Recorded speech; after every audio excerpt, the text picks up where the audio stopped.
अभी देखो जैसे ये गाड़ी यहाँ पे स्नो क्लीन हो रही है, साथ के साथ ही कर रहा है और मेरी गाड़ी के ऊपर ही स्नो फेंक दी।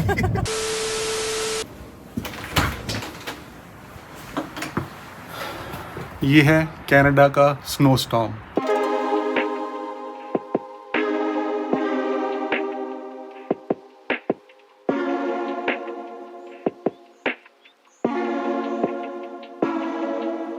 कनाडा में जब ऐसा स्नो स्टॉर्म आता है, बहुत लोगों के माइंड में क्वेश्चन होता है कि लाइफ क्या ठप हो जाती है, सब कुछ कैसे चलता है, गाड़ी कैसे चलती है, क्या करते हैं लोग। आज हमें इमरजेंसी में जाना पड़ रहा है 2 घंटे की ड्राइव करके इस स्नो स्टॉर्म में।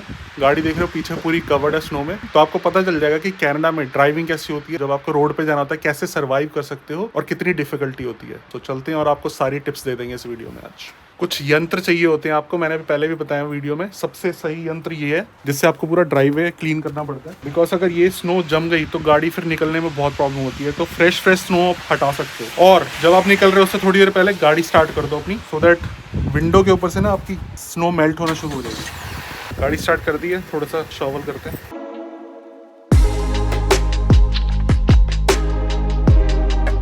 दूसरा जो यंत्र चाहिए होता है वो ये होता है स्नो ब्रश। इस साइड से आप अपनी स्नो गाड़ी की पूरी साफ कर सकते हो, और अगर आइस जम गई है तो आपको विंडशील्ड से इससे साफ करना पड़ता है। तो थोड़ी बहुत मेल्ट होनी शुरू हो गई है क्योंकि गाड़ी स्टार्ट थी, बट बाकी मेरे को हाथ से हटानी पड़ेगी। कई लोग छत से स्नो नहीं हटाते हैं, आगे से हटाते हैं, साइड से हटाते हैं, चल पड़ते हैं। उससे फाइन लग सकता है आपका, बिकॉज जब आप गाड़ी चला रहे हो ये वाली स्नो पीछे वाली गाड़ी में हवा से निकल के उसकी विंडशील्ड पे चले आती है और एक्सीडेंट हो सकता है। इसलिए ऊपर से बहुत ज़रूरी स्नो हटानी होती है।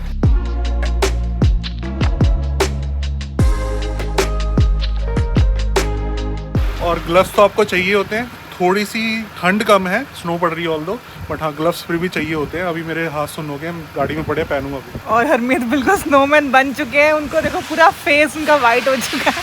फेस वाइट हो गया मेरा। कैप भी ज़रूरी होती है। अभी वीडियो बनाने के चक्कर में इतना टाइम बाहर रुक रहा हूँ, अदरवाइज फटाफट करके अंदर बैठ जाते हैं, तो गाड़ी अंदर गर्मी होती है। जब मैंने दिखाया था कि स्नो ऐसे क्लीन करनी पड़ती है गाड़ी के ऊपर से, तो बहुत लोगों ने बोला था आप गाड़ी कवर क्यों नहीं करते। कनाडा में कोई गाड़ी कवर नहीं करता है, ज़्यादा से ज़्यादा सिर्फ विंडशील्ड पे ये कवर लगा लेते हैं, सो दैट विंडशील्ड से साफ ना करनी पड़े। बट उसके भी नुकसान है, कभी कभी ये भी चिपक जाता है अगर फ्रीजिंग रेन हो जाती है। तो ज़्यादातर लोग कोई प्रेफर नहीं करते, ज़्यादा से ज़्यादा गराज में खड़ी करते हैं। गराज में स्पेस नहीं होता, इसलिए मोस्टली देख रहे हो बाहर खड़ी करी है सबने। और अगर बाहर खड़ी करते हैं तो नीचे स्नो नहीं साफ करनी, ये एक और बेनिफिट है। बट हाँ जैसे तैसे सब कुछ चल जाता है। सो जब ज़्यादा ठंड पड़ती है कनाडा में, तो आप वाइपर वाटर जो होता है वो नॉर्मल वाटर नहीं डाल सकते, वॉशर फ्लूइड डालना पड़ता है, बिकॉज ये -35 तक जमता नहीं है। मैं भूल गया था लास्ट मंथ डालना, विंटर स्टार्ट हो गई थी तो मैं वाइपर नहीं चला पा रहा था, बिकॉज मैंने नॉर्मल पानी डाला हुआ था, वो जम गया था। तो ये हमेशा कैरी करना होता है विंटर में कनाडा में। नॉर्मल पानी बिल्कुल मत डालना, जो उसकी वाटर वाली टंकी है वो फट जाती है क्योंकि पानी जम जाता है। तो ये सब करने में 10-15 मिनट लग जाते हैं। जब भी आप स्नो में गाड़ी निकाल रहे हो तो थोड़ा पहले ही निकलना पड़ता है, क्योंकि आधा घंटा आपको बफर लेके चलना पड़ता है। अभी सब कुछ रेडी हो गया, अब आपको पता चल जाएगा कि ड्राइव करने में क्या क्या डिफिकल्टीज आती हैं। अभी तो ट्रेलर था, एक्चुअल प्रॉब्लम अब स्टार्ट होगी। पिक्चर अभी बाकी है। पिक्चर अभी बाकी है। और सब कुछ बाहर रेडी कर लिया। गाड़ी में आके बैठो, थोड़े हाथ गर्म करो। अगर आपके गाड़ी में हीटेड स्टीयरिंग व्हील है तो बहुत फायदा होता है, आराम से गर्म रहेगा आपका स्टीयरिंग। गाड़ी थोड़ी गर्म करो, वार्म करो, चेक करो कि गाड़ी में सब कुछ ठीक है कि नहीं। चेक इंजन लाइट आ रही कि नहीं आ रही, आपके फ्यूल है कि नहीं है, क्योंकि अगर गैस नहीं है गाड़ी में तो वो प्रॉब्लम है, बिकॉज आपको नहीं पता स्नो स्टॉर्म में कहाँ फंस सकते हो। ऑयल गाड़ी में नहीं है कि नहीं है। गाड़ी फिट होनी चाहिए आपकी विंटर में स्पेशली, और विंटर टायर होने चाहिए। सो अगर आपके ऑल व्हील ड्राइव है भी, तब भी बेटर होता है कि आप विंटर टायर डलवा लो। और अगर ऑल व्हील ड्राइव नहीं भी है, ऑल सीजन टायर हैं, तब भी विंटर टायर डलवाने बहुत जरूरी है, बिकॉज उससे आपकी इंश्योरेंस भी थोड़ी कम हो जाती है और सेफ्टी हो जाती है। प्लस आपने गाड़ी सारी क्लीन कर दी है, बट फिर भी एक बार घूम के देख लो कि सारी विजिबिलिटी है कि नहीं। जैसे मुझे पता है कि यहाँ पे थोड़ी सी विजिबिलिटी कम है, तो मैं हटाऊंगा फिर चलेंगे। मेरे को सब कुछ बाकी तरफ से तो दिख रहा है, यहाँ से और क्लियर कर लेते हैं। सब कुछ रेडी है, वी आर सेट टू गो।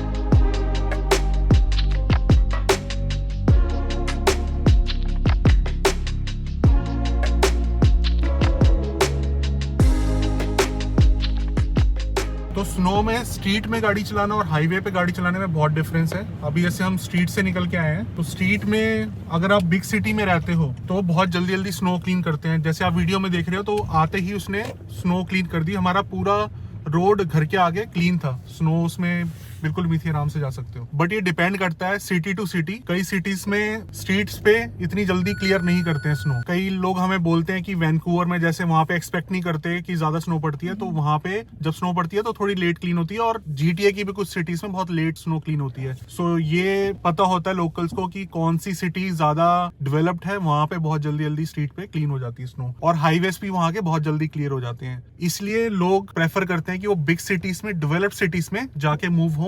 और यही रीजन है कि टोरंटो और वैंकूवर के आसपास के सिटीज में पॉपुलेशन क्यों ज्यादा होती है। और यही रीजन है कि यहाँ के रियल एस्टेट प्राइसेस क्यों बढ़ रहे हैं, बिकॉज एक ही जगह सब आ रहे हैं, तो ऑब्वियसली यहाँ के घरों की डिमांड ज्यादा बढ़ रही है। सो ऑब्वियसली सारे उसी जगह में प्रेफर करेंगे आना जहाँ पे स्नो में उनको सारी फैसिलिटी मिले और कोई हैसल ना, और सिटी ध्यान रखती हो अपने सिटीजन्स का। अब इतने सारे अमेजिंग शॉट लिए थे, उसमें ठंड लग गई है, तो हमें कॉफी जरूर पीनी पड़ेगी। टिम हॉर्टन्स आए हैं, अगेन ड्राइव थ्रू का फायदा, उतरने की जरूरत नहीं। ड्राइव थ्रू का ये बहुत एग्जैक्टली। अब इतनी स्नो में कई लोग जैसे हंसते हैं, मजाक उड़ाते हैं कि भाई क्या जरूरत है ऐसे ड्राइव थ्रूज की, इवन लाइक कैश निकलवाना होता है तो यहाँ काम आते हैं ये सारी चीजें। अब जैसे हम अंदर बैठे हैं, स्नो में नहीं जाना पड़ रहा, यहीं से हम ऑर्डर देंगे, अभी दिखाएंगे और मैं कॉफी पिक कर लेंगे और गाड़ी में पी लेंगे। पार्किंग करने की जरूरत नहीं है, अंदर जाने की जरूरत नहीं है। तो बहुत बेनिफिट होता है।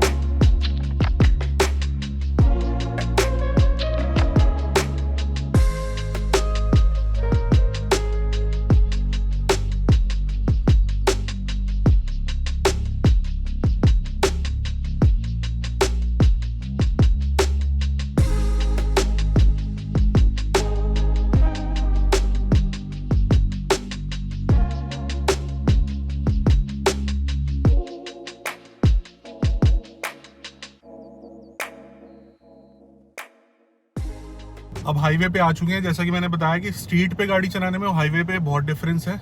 जब आप हाईवे पे गाड़ी चला रहे हो तो बहुत आपको गैप लेके चलना पड़ता है, बिकॉज आपको पता है कि ब्रेक आप मारोगे भी बहुत टाइम लगता है गाड़ी रुकने में। सो थोड़ी स्लो चलाओ हाईवे पे और गैप लेके चलो। अभी ट्रैफिक जाम तो नॉर्मल बात है, स्नो स्टॉर्म में नॉर्मल बात है, ट्रैफिक जाम कोई ना कोई एक्सीडेंट हुआ होता है, तो इसलिए भी एक्स्ट्रा बफर लेके चलना पड़ता है। सो ये तो सारी होगी टेक्निकल बातें जो हरमीत बता रहे हैं। मैं अपने एक्सपीरियंस से और जो मुझे अभी तक पता लगा है इतने 2-3 साल में, आई वुड लाइक टू से कि आपकी गाड़ी में हमेशा कुछ इंपॉर्टेंट चीज़ें होनी चाहिए इन केस आप कभी कहीं फंस गए स्नो स्टॉर्म में। ऑब्वियसली आप ब्रैम्पटन मिसिसागा में तो ऐसे सिचुएशन कम ही होते हैं, बट जो लोग बहुत ही एक्सट्रीम ऐसे सबर्ब्स में रहते हैं जो, तो ब्लैंकेट्स फॉर श्योर होने चाहिए गाड़ी में, पानी होना चाहिए, फ्यूल एक्स्ट्रा होना चाहिए आपके पास एक्स्ट्रा बॉटल में या जैसे भी आप कैरी कर सकते हो। उसके अलावा मेडिसिन, वाटर एंड थोड़ा बहुत खाने पीने का सामान। हाँ, खाने पीने का सामान। जब दूर दूर आप सबब में रह रहे हो ना, बहुत दूर सिटी में रह रहे हो, वहाँ पे अगर आप फंस गए तो दूर दूर तक गैस स्टेशन नहीं होता, तो आप गाड़ी में खड़े हो जब तक आपकी हेल्प नहीं आ रही है। और इतनी ठंड है, गाड़ी बंद है आपकी, गाड़ी बंद हो सकती है। और एक्सट्रीम ठंड में आपको कुछ ना कुछ ये सब सर्वाइव करने के लिए ये चीजें चाहिए होती है। बड़ी सिटी में नहीं चाहिए होती,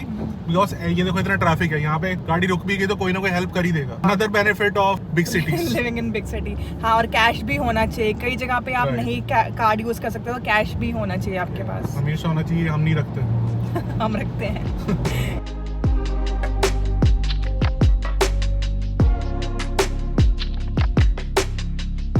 तो जैसे आप देख रहे हो पीछे, यहाँ पे गैस स्टेशन पे लोग खुद उतर के गैस फिल कर रहे हैं। सो ये एक ड्रॉबैक होता है कनाडा में। जैसे इंडिया में तो आपको पता है कि वहाँ पे एम्प्लॉयज होते हैं जो फिल इन करते हैं, बट यहाँ जैसे स्नो स्टॉर्म हो रहा है, सब कुछ हो रहा है, तो उनको खुद उतर के भरना पड़ रहा है। सो वो थोड़ा सा बुरा है, it can be improved, but क्या करेंगे, उसमें जो दूसरा एम्प्लॉय होगा वो भी तो खड़ा ही होगा ना बेचारा बाहर भाई। लेकिन एम्प्लॉयमेंट तो जनरेट होगी ना। सेल्फ सर्व का ये फायदा कि 2-3 बंदों को और एम्प्लॉयमेंट मिल जाएगी, और बंदा भी हम आराम से फ्यूल भरवा सकते हैं अंदर बैठे बैठे।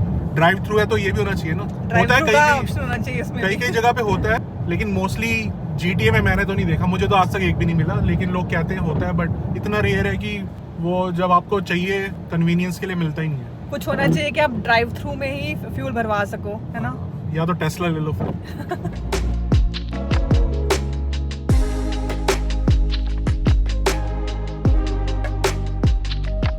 अब जैसे आप देख रहे हो हाईवे पे बहुत जल्दी जल्दी वो स्नो क्लीन कर देते हैं, तो हाईवे पे बिग सिटीज में स्पेशली आपको ये प्रॉब्लम नहीं आती कि आप स्नो में गाड़ी चला रहे हो। मोस्टली हाईवे क्लीन ही हो जाते हैं बहुत जल्दी। Another benefit of living in big cities, मतलब ये हाईवे तो ऑब्वियसली बाहर भी क्लीन होते हैं, सबर्ब्स में भी होते हैं, उतनी फ्रीक्वेंटली नहीं होती। जो फ्रीक्वेंसी होती है वो जल्दी होती है यहाँ पे।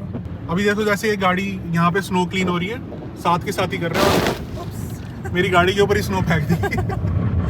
बट ठीक है, वो तो क्लीन हो जाती है, बट हाँ साथ के साथ क्लीन होती रहती है। This is the benefit. And एक फीचर होता है गाड़ी में ट्रैक्शन कंट्रोल, वो बहुत जरूरी होना चाहिए। वो नई गाड़ियों में तो मोस्टली सब में होता ही है। जब हम गाड़ी का वीडियो बनाएंगे डिटेल तो उसमें सारे फीचर बता देंगे, पर ये ट्रैक्शन कंट्रोल जरूर होना चाहिए। उसमें क्या होता है कि गाड़ी सेंस कर लेती है कि आपका कौन सा टायर स्किड कर रहा है, उसको रोक देती है, सो दैट आपकी गाड़ी स्किड ना हो। लेकिन जब आपकी गाड़ी फंसी हुई है स्नो के अंदर और निकल नहीं रही, तब वो ट्रैक्शन कंट्रोल आपको ऑफ करना पड़ता है, बिकॉज आपको तो गाड़ी निकालनी है ना स्नो से। सो वो आपको गाड़ी ट्रैक्शन कंट्रोल निकालने नहीं देता, तो ट्रैक्शन कंट्रोल ऑफ करके गाड़ी निकालनी पड़ती है अगर स्टक हो गई है। बट जब आप गाड़ी चला रहे हो तो ट्रैक्शन कंट्रोल ऑन रखना पड़ता है, ये बहुत अच्छा फीचर होता है। और अगर ट्रैक्शन कंट्रोल ना भी हो आपकी गाड़ी में तो ब्रेक जरूर चेक करना, बिकॉज विंटर में स्पेशली विंटर स्टार्ट होने से पहले अपनी ब्रेक जरूर चेक करानी चाहिए जाके, प्रॉपर अपॉइंटमेंट लेके। बिकॉज कभी भी आप स्टक हो सकते हो, कभी ट्रैक्शन कंट्रोल वाला फीचर ना चले तो एकदम से ब्रेक लगानी पड़े, तो they all should be in working condition. Because winter में ब्रेक लगानी ऑलरेडी डिफिकल्ट होती है, आपकी जल्दी नहीं लगती ब्रेक, जैसे मैंने बताया, तो आपको डिस्टेंस लेके चलना पड़ता है। और ऊपर से आपके ब्रेक शू भी खराब हैं, तो फिर तो डबल रिस्क हो जाता है। सो परफेक्ट कंडीशन में सब कुछ होना चाहिए। प्लस जैसे अभी आपने देखा वो गाड़ी अभी पूरा रोड साफ करके जा रहा था ट्रक, तो वो साथ में नीचे सॉल्ट भी फेंकता है रोड पे, तो उससे क्या होता है गाड़ी के नीचे सारा सॉल्ट लग जाता है, वो जो भी केमिकल होता है उससे नीचे से गाड़ी खराब होनी शुरू हो जाती है बहुत जल्दी। इसलिए विंटर में गाड़ी वॉश करानी बहुत जरूरी है, बहुत ज्यादा फ्रीक्वेंटली करवानी पड़ती है, सो दैट नीचे से वो सॉल्ट निकलता रहे। आप प्रोटेक्शन के लिए नीचे कुछ लगा सकते हो, प्रोटेक्शन करवा सकते हो, बट विंटर में बहुत ज्यादा क्लीन करवानी चाहिए। वंस इन अ वीक ज्यादा आप गाड़ी चला रहे हो तो क्लीन करानी चाहिए नीचे से। मैं सोचती थी क्योंकि मैंने अब सीखनी शुरू की है ड्राइविंग, तो मुझे लगता है यार सर्दियों में वैसे ही स्नो पड़नी है, खराब हो जानी है, गाड़ी गंदी होनी है, क्यों करवाना। But this is really important point कि आपको क्लीन करानी चाहिए, वरना गाड़ी मतलब रस्ट वगैरह लगने शुरू हो जाता है उस पर, तो यू शुड क्लीन इट। और विंटर में कभी ये मत सोचना कि भाई मेरी गाड़ी गंदी लग रही है। विंटर में सबकी गाड़ी गंदी होती है। विंटर टायर लगे होते हैं बेकार से, बिल्कुल घटिया से रिम होते हैं, ऊपर से स्नो वगैरह में सारी गाड़ी गंदी रहती है, व्हाइट ब्लैक जो मर्जी हो, लेकिन नीचे से आपकी क्लीन रहनी चाहिए गाड़ी, बिकॉज डैमेज ना हो। ऊपर से टशनबाजी नहीं मार सकते आप, गाड़ी गंदी रहती, सबकी गंदी है देखो गाड़ी।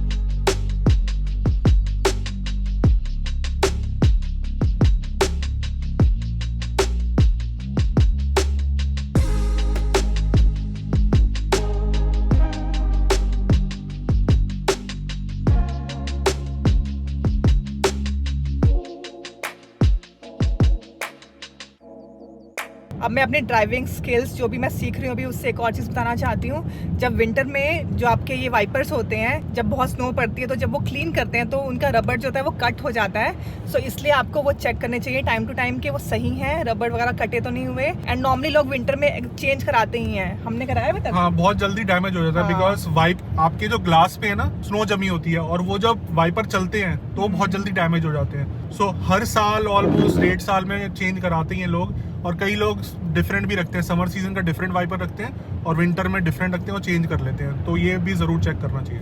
जैसे हमने अभी आपको पहले बताया है कि आपकी गाड़ी में इमरजेंसी किट होनी चाहिए, उसके अलावा एक तो आपको बैटरी जरूर चेक करनी है अपनी गाड़ी की कि बैटरी लाइफ ठीक है कि नहीं है, और दूसरा आपका जो हीटर है, क्योंकि हम गर्मियों में हीटर चलाते नहीं है, कभी टेस्ट नहीं करते। कहीं आप ऐसे लॉन्ग ड्राइव पे जा रहे हो, कहीं जैसे आज हम 2 घंटे की ड्राइव पे निकले हैं, वहाँ पे हीटर सही होना बहुत जरूरी है। और हीटर आप बोलोगे नहीं भी ठीक है हम जैकेट पहन लेंगे अंदर, बट आपकी जो विंडशील्ड है, आपकी पूरी गाड़ी है, पूरी फॉग हो जाएगी, आपको दिखाई नहीं देगा। तो हीटर बहुत रेयर होता है खराब होना, बट अगर खराब हुआ तो बहुत वो डेंजरस सिचुएशन होती है। इसलिए विंटर सीजन से पहले ये सब चीजें चेक करनी बहुत जरूरी है। हीटर भी चेक करो, बैटरी भी चेक करो। उसके अलावा एक और इम्पॉर्टेंट चीज जो आपकी गाड़ी में होनी चाहिए, दैट इज टायर इन्फ्लेटर, क्योंकि कभी भी कोई इमरजेंसी हो सकती है, तो you should have that in your car always. And one last and most important thing, dash cam. Dash cam जरूर होना चाहिए आपकी गाड़ी में। हमने ऑर्डर किया हुआ है, हमारा आ चुका है, हम जल्दी इंस्टॉल करके दिखाएंगे आपको, बिकॉज सर्दियों में एक्सीडेंट्स बहुत होते हैं, so you should be very careful. And because जब इंश्योरेंस आप क्लेम करने जाते हैं ना, वो प्रूफ मांगते हैं। सो अगर आपके पास वीडियो फुटेज है,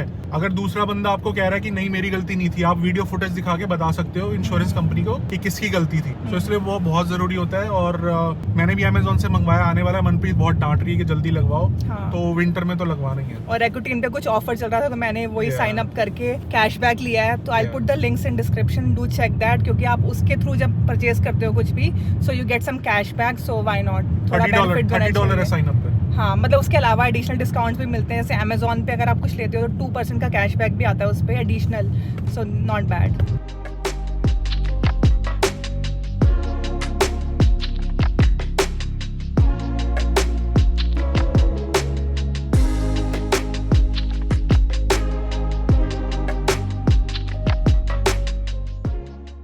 और एक ब्रेकिंग की टेक्निक होती है हाईवे पे। अगर आपके आगे गाड़ी है और आपको ब्रेक मारनी है, अगर वो ब्रेक मार रही है, एकदम से आप ब्रेक नहीं मार सकते, गाड़ी स्किड हो जाएगी। धीरे धीरे धीरे धीरे करके ब्रेक मारनी पड़ती है। ये आपको थोड़ा सा एक्सपीरियंस के साथ आएगा, बट हाँ ये जरूर ध्यान रखना कि एकदम से कभी भी ब्रेक नहीं मारनी, स्नो में स्किड हो जाएगी गाड़ी। और एक और टिप, जैसे आपकी गाड़ी अगर खड़ी है, जैसे अभी मेरी गाड़ी खड़ी है और आपको स्टैंड स्टिल से आपको चलानी है ना, रेस देनी है, तो आप एकदम से नहीं दोगे, नहीं तो आपकी गाड़ी सी दोबारा से स्किड हो सकती है।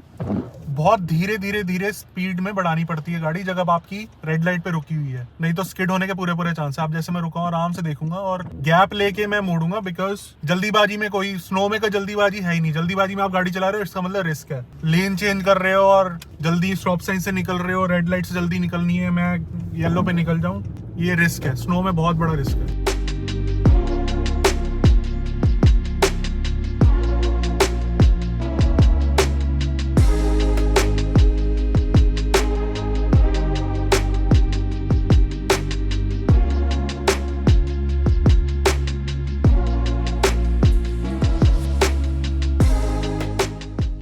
तो 2 मिनट में अपनी डेस्टिनेशन में पहुंच जाएंगे। ठीक तो मैं बोलूंगा नहीं, लेकिन क्योंकि बहुत ज्यादा स्नो हो रही थी, बट अगर आप पूरे रेडी हो स्नो में ड्राइव करने के लिए तो फिर आपको इतनी ज्यादा इशू नहीं होता। बट हाँ, स्नो में अवॉइड ही करो, चाहे आपके ऑल व्हील ड्राइव है, विंटर टायर है, सब कुछ आपको पता है कैसे ड्राइव करनी है। जितना अवॉइड हो सकता है स्नो में अवॉइड करो। सो इट्स नॉट डिफिकल्ट, अगर आपको ड्राइव करनी है स्नो में, हो जाती है कनाडा में, इतना कुछ प्रॉब्लम नहीं है, easy, it's not very difficult. थोड़ा एक्सपीरियंस चाहिए बट होता है। रिस्क तो यार रिस्क ही है ना। आपकी वजह से नहीं आपका एक्सीडेंट होगा, दूसरे की वजह से हो जाएगा, बिकॉज आपको नहीं पता कि दूसरा बंदा ढंग से गाड़ी चला रहा है नहीं चला रहा, उसके कंट्रोल में गाड़ी नहीं होगी, स्किड हो जाएगी। ऑल गुड, प्रिकॉशंस लेके करो, स्नो एंजॉय करो, क्योंकि बाहर स्नो में ड्राइव करने का मजा अपना ही है। मनप्रीत तो बिल्कुल ही ऐसे बौखला जाती है इतने ब्यूटीफुल सीनरीज देख के स्नो में। हाँ, बस थोड़ा डर लगता है, बट ठीक है यार, एक्सपीरियंस के साथ आ जाती हैं चीज़ें। सब कुछ आप सीख के नहीं आते हैं, धीरे धीरे सीखते हो। बट हाँ, जितना हो सके ड्राइव सेफ, एंजॉय करो व्यू। कनाडा आए हो तो स्नो तो पड़ेगी, एंजॉय करनी पड़ेगी। सो हर हाल में खुश रहो। आई होप आपको हमारे एक्सपीरियंसेस और हमारे जो टिप्स हैं वो अच्छे लगे होंगे, and it might have helped you some way. So अगर आपको वीडियो अच्छा लगा हो तो लाइक, शेयर एंड सब्सक्राइब। मिलते हैं नेक्स्ट वीडियो में। Till next time, stay safe and stick around.